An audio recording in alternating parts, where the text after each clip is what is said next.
Selamat siang ya. Sekarang pukul 11.27. Cuacanya cukup cerah ya. Sekarang hari Kamis 27 Januari.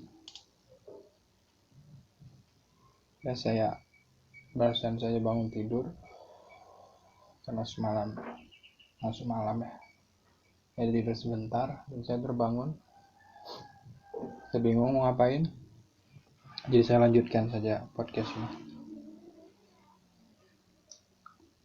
Ya.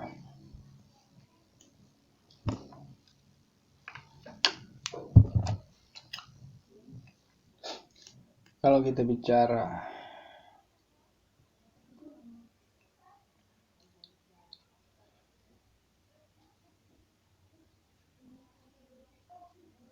tentang sinyal ya. Orang-orang dulu itu sangat peka dengan tanda-tanda alam. Kenapa begitu ya?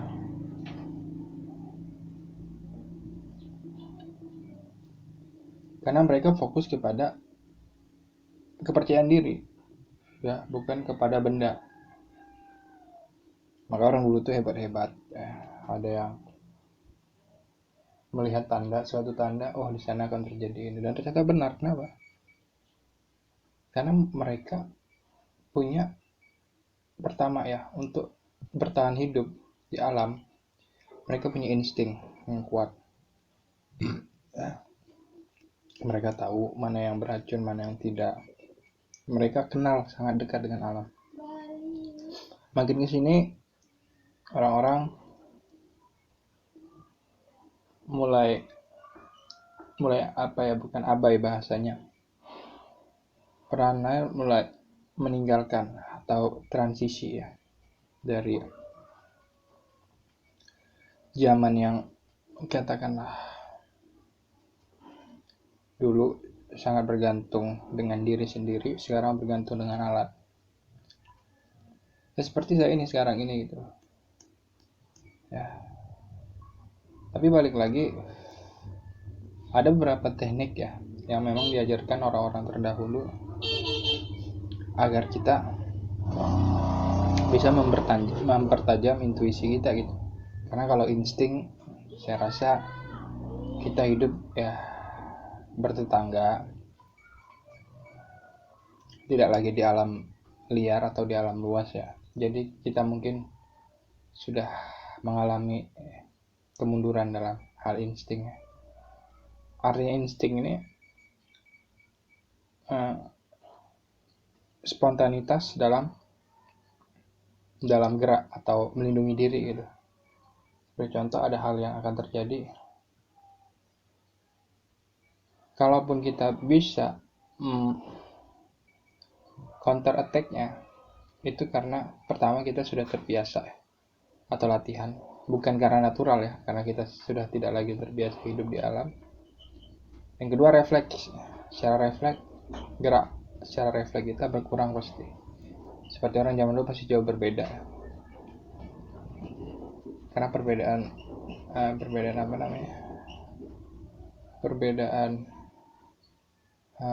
kebiasaan. Tapi yang belum hilang dari diri kita ini sebenarnya adalah intuisi atau sinyal alarm. Sinyal alarm seperti kecemasan, merasa tidak puas, takut, sesuatu yang datang memang dari dalam diri secara natural, bukan karena suuzon ya. Suuzon itu karena faktor sentimen, karena kita merasa menguasai orang lain, bukan. Tapi ini memang yang terjadi secara terus menerus. Seperti saya mau buat atau mau bersuara seperti ini itu dari tahun lalu. Saya pikir ini hanya sebuah halusinasi atau suuzonnya saya saja gitu. Cuman alarm ini atau tanda ini terus Kalau Anda pernah lihat film Ultraman ya, dia terus berkelap-kelip itu menunjukkan satu tanda bahwa danger zone atau kondisinya dalam bahaya. Ya, jadi seperti itu intuisi. Dia sinyal otomatis yang kita nggak bisa lihat, kita hanya bisa rasakan gitu. Jadi perbedaannya intuisi dengan suzon, intuisi itu terus datang kepada Anda. Semakin Anda menolak, semakin dia datang. Itu saya rasa dengan alarm otomatis yang tidak bisa kita hindari. Beda halnya dengan suzon, itu hanya sepintas saja gitu. Barangkali ini sudah, besoknya Anda melupakan. Tapi ketika dia terus datang kepada diri Anda, dia datang terus kepada diri Anda tanpa Anda meminta atau pernah memikirkan hal itu, maka itulah intuisi. Sama seperti yang saya katakan di sekarang ini, alasan saya bergerak, motifnya hanya satu, karena intuisi. Jadi saya buat podcast tentang zombie yang akan hadir, atau seperti bayangan zombie yang akan ada di tahun ini. Itu karena suara dari dalam.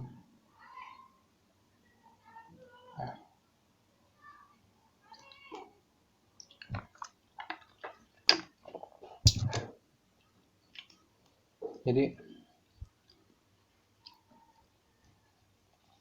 belajar terbaik itu adalah ketika Anda bangun pagi dan Anda mempelajari sekitar. Saya jujur, saya tidak suka membaca buku, bukan karena saya malas untuk belajar, enggak. Saya lebih suka pengajaran secara verbal.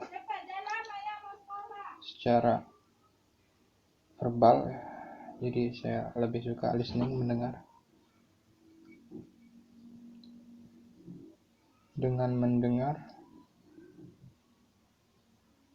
ia bukan hanya singgah di akal, tapi menancap langsung, atau informasi ini terkirim langsung kepada rajanya, yaitu hati.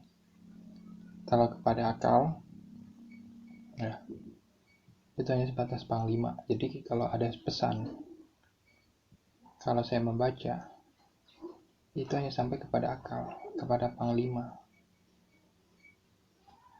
Tapi ketika saya mendengar,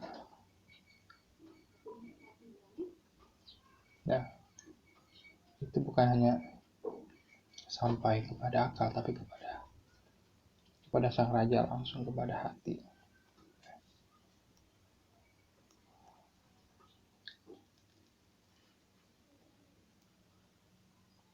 Jadi beberapa hari ini saya sering mendengar suara ambulan lewat, suara sirine ambulan menandakan bahwa berkurangnya jumlah manusia setiap hari. Ya, ini bukan karena itu sudah menjadi hal yang lumrah, tidak. Semakin lama kita terbiasa. Dan semakin ketika hal itu sudah biasa, kita hilang kepekaan tentang newsnya, keterbaruannya gitu. Karena dia kan sudah biasa. Tapi bagi orang-orang yang mau mengamati, mau melihat sekitar, dia akan mulai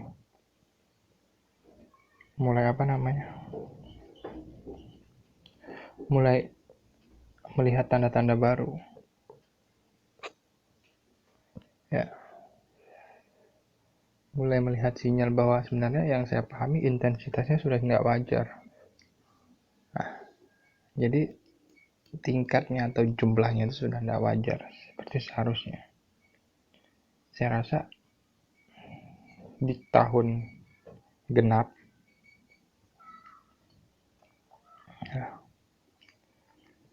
sampai nanti dengan batas waktu yang nggak ditentukan, itu mulanya suatu hal yang tidak pernah kita duga-duga. Jadi tahun ganjil itu adalah transisi dari resolusinya, penutupnya. Kemudian di tahun genap lagi akan muncul lagi sesuatu yang baru yang tidak pernah kita duga-duga. Di tahun ganjil itu penutupnya. Jadi sebenarnya ganjil itu adalah penggenapnya dari angka genap sendiri. Ini sangat sangat kompleks, namun kita bisa memaknai masing-masing ya, sesuai dengan pengalaman kita. Ya, tumbuhan jika kita lihat sekarang, entah di tempat Anda mungkin sama atau tidak, sudah mulai kering, sudah banyak yang layu. Ya.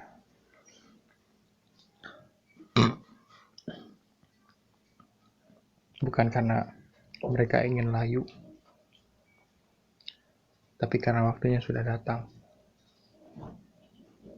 Waktunya sudah datang, dan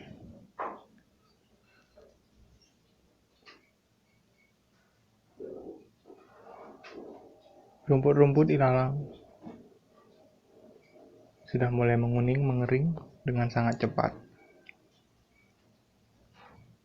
Kemarau berkepanjangan, kubik air akan menurun, bahkan sampai tidak tersisa. Nah, yang tetap stabil hanyalah air laut. Air laut yang mana kalau kita cerdas, ya selalu saya ulang-ulangi, kita bisa mengolahnya menjadi air minum yang siap pakai. Ya, sekali lagi,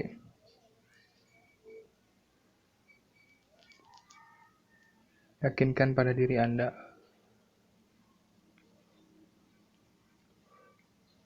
suara hati itu adalah suara alam yang disampaikan oleh alam semesta kepada Anda. Asal pertama, apa syaratnya? Jika kita ingin benar-benar mendengar suara alam, banyak bersabar dan banyak menyendiri. Ya, dengan natural alam akan otomatis memilih Anda. Ya, sabar saja. Apapun dikata orang sabar. Anda sakit hati, sabar saja. Ya, Anda nggak akan kenapa-kenapa kok ketika Anda sabar. Ya, barangkali ada sebuah hal yang tidak mengenakan, pasti, karena itu sebuah proses. Tapi semakin Anda sabar, semakin Anda sering menyendiri, ya, artinya Anda tidak lebih banyak menyendiri, berpikir secara mandiri. Maka sebenarnya alam yang akan membantu Anda berpikir, alam yang akan membantu mengirim pesan-pesan tanpa kita sadari. Ya, karena saat kita membuka diri atau kita tidak sabar, sebenarnya kita menutup diri dari alam gitu. Alam ini luas, ya. Itu ilmu yang lebih hebat dari teknologi, ya, secara alam materi. Teknologi ini hanya 3%, ya, dari seluruh kemampuan alam. Ya, hanya 3%. Sisanya 97%, ya. Bayangkan betapa banyak pesan yang bisa Anda serap. Dan kalau kita cerdas atau kita mau memahami, mengolahnya, maka kita beyond atau melewati rata-rata. Ya. Sampai orang dulu bilang apa? Orang dulu bilang itu bahwa ayam itu tanda malaikat turun. Ya. Mungkin nanti ilmu pengetahuan modern baru membuktikan, ya, bahwa ada semacam cahaya atau apa yang turun ya, yang menarik ya, dan itu selaras ketika ayam berkokok ya. Jadi sebenarnya semakin canggih manusia, ia hanya semakin membodohi dirinya sendiri. Kenapa? Sebenarnya dia sudah bisa merasakan gitu, namun dia butuh bukti kepada sendiri, artinya dia meragukan dirinya sendiri. Namun tidak apa-apa ya, yang harus diatur adalah intensitas jaraknya, karena kita tidak mungkin sepenuhnya berpaling dari roda zaman. Yang bisa kita atur hanya apa? Intensitasnya. Seberapa sering? Nah, kalau saya lebih memilih cara orang-orang dulu yang lebih ampuh atau melewati batas maksimum akal. Ya, karena kalau disuruh pilih emas atau perak, Anda milih yang mana? Semua orang kan pilih emas ya. Tapi cenderung kita pelit untuk membeli emas dan malah membeli perak yang murah. Itu analoginya seperti itu. Ya. Hati kita ingin membeli emas ya, tapi karena melihat harga, secara akal ya, secara materi, perak lebih murah, kira kita memilih perak. Padahal duit kita ada gitu. Duit itu yang saya maksud apa? Kehendak kita. Kehendak kita ini nggak terbatas gitu. Artinya kita sudah punya modal yang kalau kita mau kita bisa. Nah, itu aja poinnya. Kalau kita mau pasti kita bisa. Ya. Daun-daun berguguran. Mungkin barangkali untuk pertama kalinya di Indonesia terjadi musim gugur. Nah, dan ini bukan hanya di Indonesia, tapi di seluruh negara tropis. Ya, negara-negara tropis yang ini menjadi hal yang sangat baru dan akan tercatat dalam sejarah.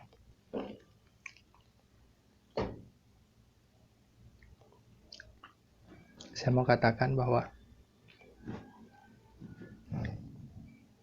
sinyal alam adalah sinyal terbaik. Akurasinya melampaui akal. Ya. Syaratnya hanya 2 tadi. Yang pertama, semakin Anda sering sabar, semakin alam yang membantu proses Anda. Bukan sabar tidak melakukan apa-apa ya, tapi sabar dengan apa yang terjadi. Itu sangat masuk sabar. Apa yang dikatakan orang, sesakit apapun Anda tetap sabar dan menjalani. Alam akan memproses itu.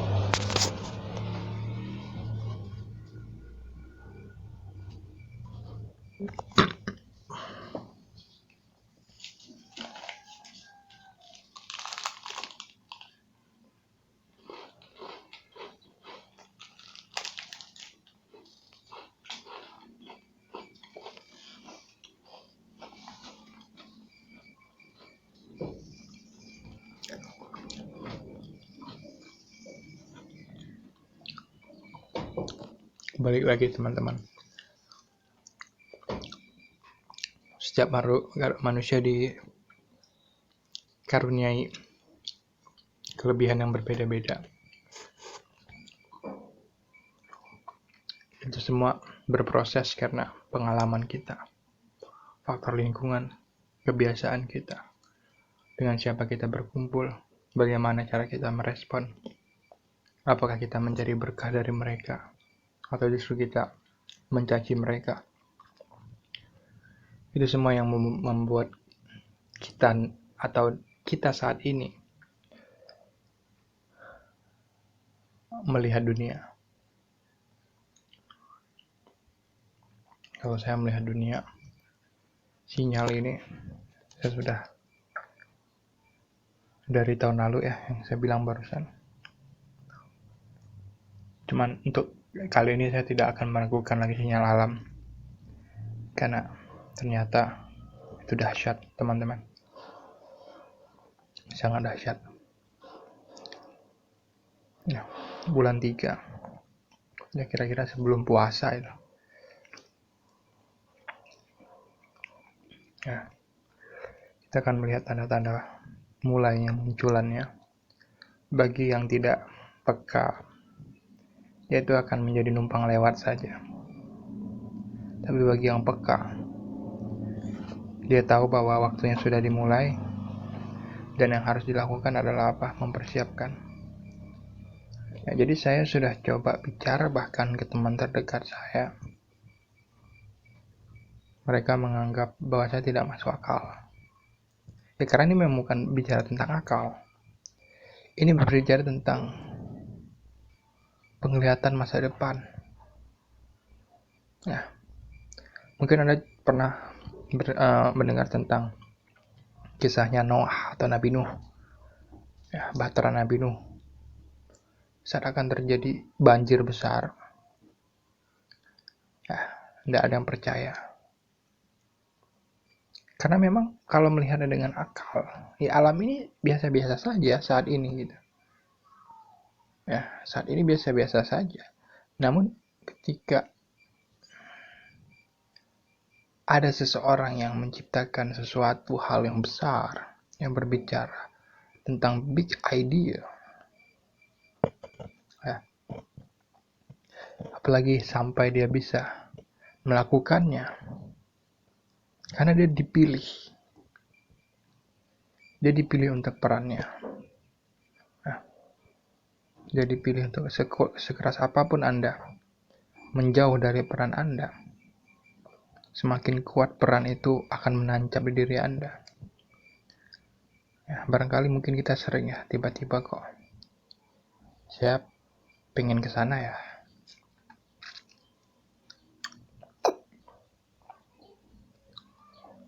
Padahal sebelumnya Anda tidak pernah berpikir ke sana karena itu jauh. Atau barangkali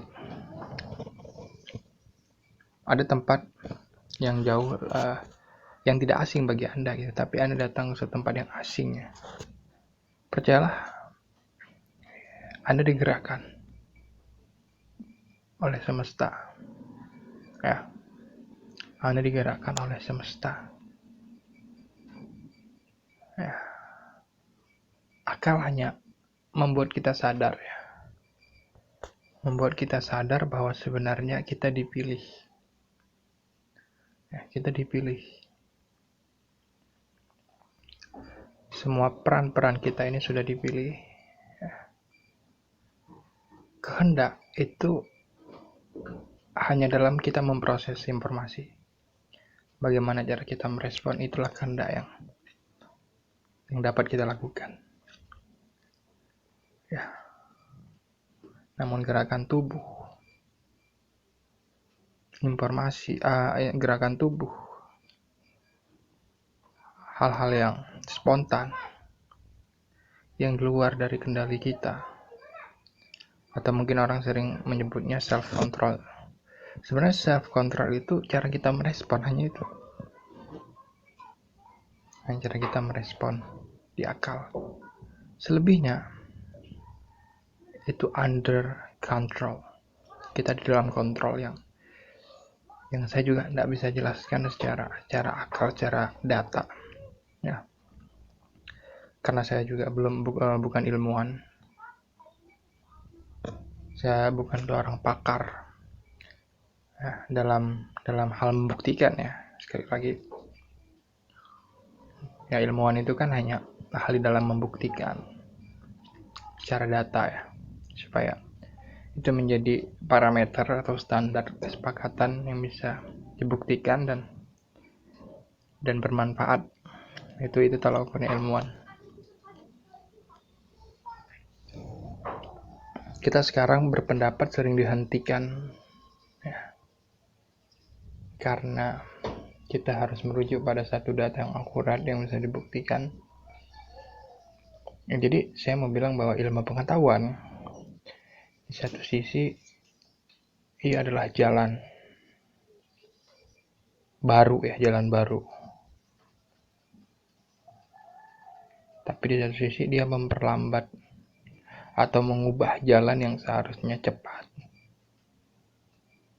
Yang seharusnya kita bisa dengan 0, berapa detik sampai, tapi karena kita harus berjalan di atas jalan ilmu pengetahuan atau data, sehingga kita menjadi lambat. Jadi kalau kita cerdas sebenarnya, kalau untuk diri sendiri kita bisa menggunakan yang pertama jalan intuisi, jalan penglihatan masa depan oleh rasa kita, oleh intuisi kita yang terus datang kepada kita. Dengan akal, kalau kita berhadapan dengan data, kita harus gunakan akal gitu. Jadi kita tahu di mana menempatkan itu. Karena ini ajaib sebenarnya, ini luar biasa gitu. Ada kemampuan di atas teknologi yang bahkan belum ditemukan yang sudah ada pada manusia. Lantas manusia lebih bergeming untuk menggunakan akal yang hanya terbatas gitu. Maksud saya, kenapa kita nggak coba olah itu gitu, atau menempatkannya sehingga hal itu menjadi luar biasa. Maksudnya untuk penglihatan diri sendiri atau yang kita yakini, yang ingin kita lakukan, kita lihat dengan intuisi kita gitu, dengan rasa kita, dengan suara alam yang diberikan kita, dengan tanda-tanda yang akan datang selanjutnya. Itu yang saya mau bilang, bahwa lelaki itu tidak boleh keliru. Artinya dia harus pandai, harus cerdas dalam memainkan perannya. Dia harus tahu cara mengolahnya. Saat dia menggunakan keduanya, sebenarnya dialah pemimpin sejati. Dia tidak menggunakan akalnya saja, tapi intuisinya, kehebatan di luar dari kehebatan akal. Akal ini seperti busur panah. Jadi menitik beratkan pada titik fokus sehingga hasilnya akurat. Tapi perjalanannya atau spiritnya, atau yang membuat ia melesat, itu adalah kehebatan dari intuisi.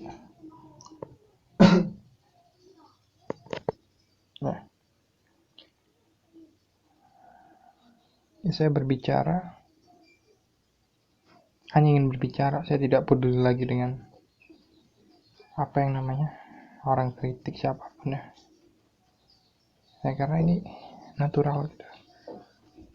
Saya tidak ingin selamat sendiri.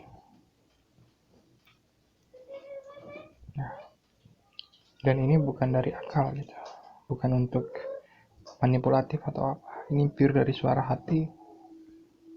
Saya tidak pernah mempersiapkan teks, berbicara mengalir saja sesuai dengan apa yang saya rasakan. Ini bukan pembahasan tentang ilmu pengetahuan karena yang saya bilang tadi, ini adalah hal yang mulia yang wajib saya katakan. Jadi saya tidak mau menggunakan jalur ilmu pengetahuan yang lambat yang harus dibuktikan dulu baru boleh kita menggunakannya. Saya yakin itu.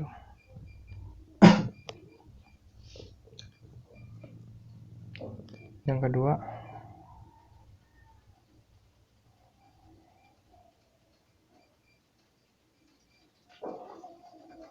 kita harus pandai dalam mengolah segalanya.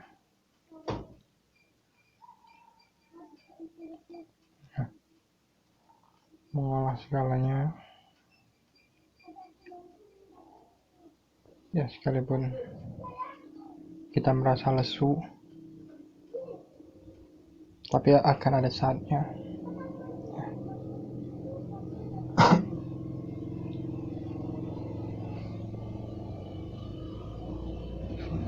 fajar menyingsing, terang akan datang. Ya, ini sudah proses. Ya. Sebentar lagi fajar akan menyingsing bagi saya. Saya akan melihat dengan terang tanda-tanda yang akan diberikan. Dan buat Anda sekalian, jangan percaya dengan data. Percayalah kepada apa yang Anda yakini. Anda sering terjebak di sana. Ya. Jangan percaya dengan apa kata orang. Ya. Anda harus melakukan hal yang ini, yang itu, yang bermanfaat, gini-gini. Sekali lagi, apapun yang kita lakukan dari hati. Ya. Dari hati yang tulus, tanpa ada paksaan. Percayalah, itulah hal yang bermanfaat sebenarnya. Saat kita menggunakan akal, kita ingin agar orang lain cerdas, sebenarnya itu hanya hal yang sebenarnya sangat gelap. Tidak tahu siapa yang perintahkannya. Jadi kalau dari hati ini jelas, ini perintah dari diri. Tapi kalau akal saja, nah, itu bukan perintah dari siapa-siapa.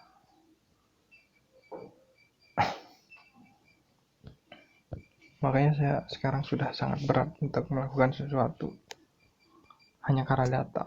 Saya ingin melakukan sesuatu karena suara hati. Ya. Karena suara hati itu nikmat pertama, hebat, dan dia adalah rajanya.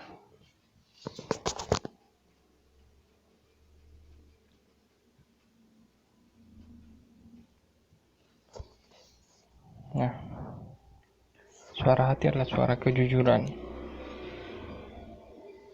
Semakin kita jujur menggunakan suara hati, maka perlahan-lahan kita mulai menjauh dari kerumunan.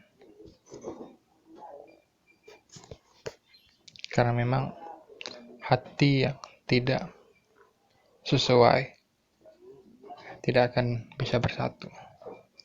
Tetapi yang sesuai, ia akan menarik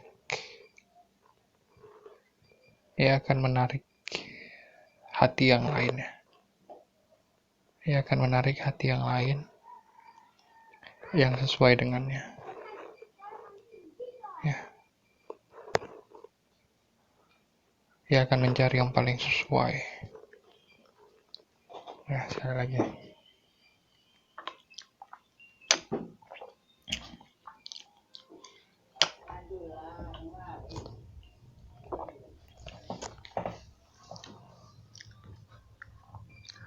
Apa yang saya ingin katakan bahwa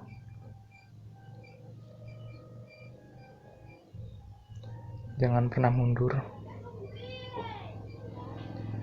Ya, ini terutama untuk saya sendiri.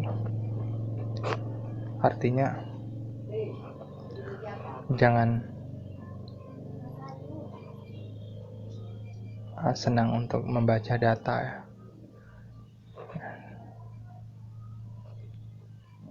Data itu sebenarnya hanya pemersatu kita. Sedangkan saya rasa cara kita memandang dunia ini itu berbeda. Gitu. Cara kita mempresentasikan atau merespon itu berbeda. Gitu. Kenapa kita harus punya data yang satu? Itu pertanyaannya. Kenapa kita harus punya data yang satu? yang sebenarnya sang pemimpin pun tidak mengetahui caranya. Nah, itu sedikit aneh bagi saya.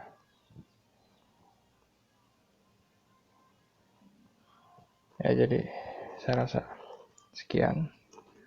Terima kasih.